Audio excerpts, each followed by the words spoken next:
नमस्कार, मैं हूं श्वेता झा और आप देख रहे हैं गुड न्यूज टुडे। हमास के आतंकियों ने बीते 7 अक्टूबर को इजरायल पर अचानक हमला कर दिया। इसके बाद इजरायल ने युद्ध का ऐलान कर दिया और हमास के सैकड़ों ठिकानों को नेस्तनाबूद कर दिया। हमास के इस हमले की पूरी दुनिया ने निंदा की, लेकिन पाकिस्तान के सांसद फैसल रजा आबिदी इजरायल हमास की जंग को लेकर जहर उगल रहे हैं। उन्होंने भारत सहित अमेरिका और नेटो देशों को धमकी दी है और कहा है कि वो फिलिस्तीन को राष्ट्र का दर्जा दिलाएंगे। अब लेकिन सवाल ये है कि आतंक से जूझ रहे पाकिस्तान के लिए उनके पास कौन सा प्लान है। ये उसी देश के सांसद हैं जहां आतंकियों की पाठशाला चलती है, लेकिन शायद फैसल रजा इस सच से वाकिफ नहीं है। भारत और इजरायल की दोस्ती से जुड़े पाकिस्तानी सांसद फैसल रजा आबिदी ने इजरायल हमास युद्ध को लेकर भारत के खिलाफ जहर उगला है।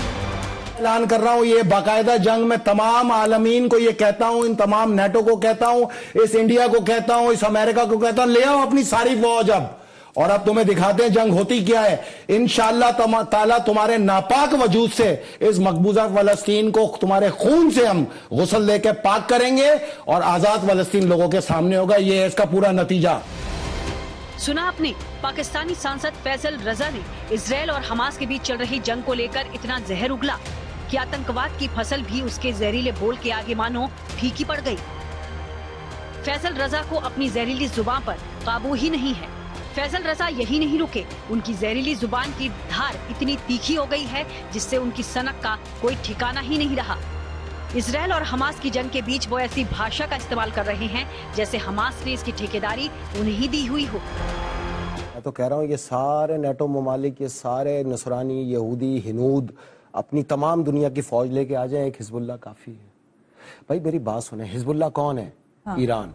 हशदल शाबी कौन है? ईरान। ज़ैनबियुन कौन है? ईरान। फातमियुन कौन है? ईरान। यमन के हूसियों पे मुश्तमिल अंसारुल्लाह कौन है? ईरान। हमास कौन है? ईरान। फलस्तीन इस्लामी जिहाद कौन है? ईरान। मुल्क से मुल्क नहीं टकराएगा, तो मैंने आपको बहुत पहले बताया था। ये गुरोह कहते हैं ना, अब ये गुरोही की जंग, गुरोही जंग है ये।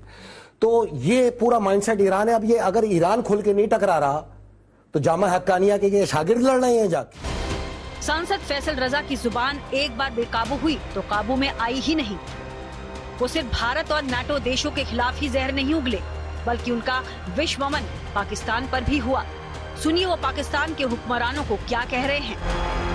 तुम तो सिर्फ वहां गए हो जहां से डॉलर मिलते हैं, यहाँ तो डॉलर नहीं मिलेंगे, ये तो ओरिजिनल जिहाद है, ये तो जिहाद फी सबिलिल्लाह है। तो ये बकबक करने के लिए यही रहेगा यहाँ पर। और ये माइंडसेट जो है इस कॉज को नुकसान दे रहा है ना। ईरान खुल के सामने नहीं आ रहा हो भाई, गोली से लेके, असले से लेके, तोप के गोलों से लेके मिसाइल तक उसी के हैं, तुम्हारे तो नहीं है।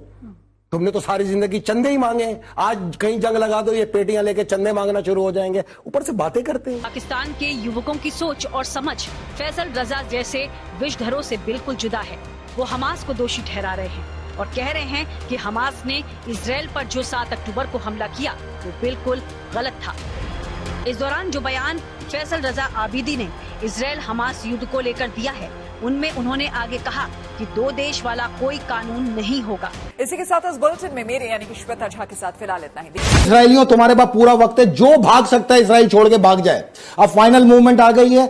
इंशाल्लाह 1446 हिजरी का चांद जो है वो बैतुल मुकद्दस की आजादी के साथ तुलू होगा। यहीं पे नमाज शुक्राना अदा की जाएगी, इस्लाम का परचम यहां नस्ब किया जाएगा और तुम देखते रह जाओगे। और नेतन्याहू, याद रखना, हमारे लिए बेशक अल्लाह काफी है, लेकिन तुम्हारे लिए हिजबुल्लाह ही काफी है। मैंने आपको ये पहले बताया था, हम जाएंगे अंदर और जाएंगे भी गोलान हाइट से। गोलान हाइट फतह के करीब है। इसराइल को बहुत बड़ी शिकस्त होने जा रही है।